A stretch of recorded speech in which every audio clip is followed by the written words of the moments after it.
আজ আমি মাছের মাথা দিয়ে মুড়োঘণ্টর একটা রেসিপি নিয়ে এসেছি। খুব বেশি উপকরণ এতে লাগে না, কিন্তু এটা খেতে ভীষণ ভালো লাগে। এর জন্য আমরা কাতলা মাছের মাথা নিয়ে নিয়েছি। কাতলা মাছের মাথা দিয়ে করলে টেস্ট বেশি ভালো হয়।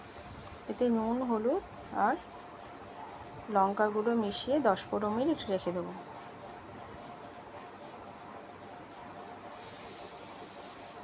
আর রান্নাটা করতে আমাদের গোবিন্দভোগ চাল লাগবে।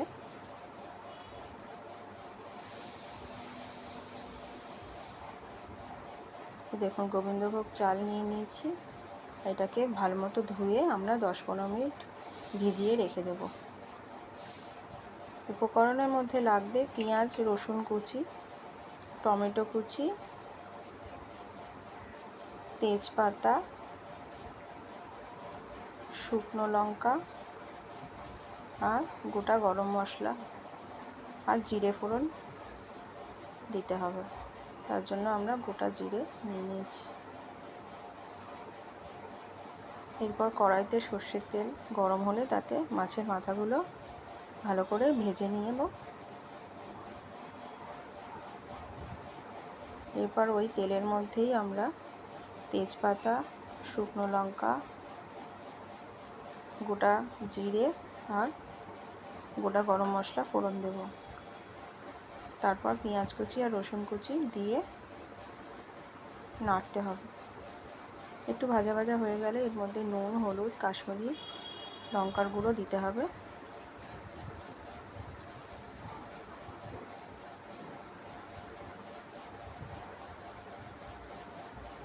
তারপর জিরে গুঁড়ো, ধনে গুঁড়ো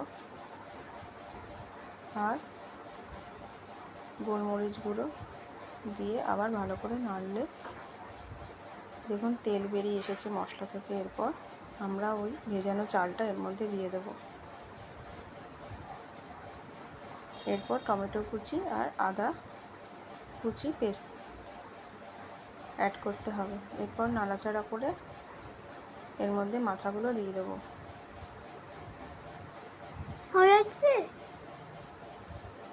মাথাগুলো ভালোভাবে নাড়াচাড়া করে এর মধ্যে জল দিয়ে 10-15 মিনিট ঢেকে রাখলেই রেডি মাছের মাথা দিয়ে মুড়োঘণ্ট।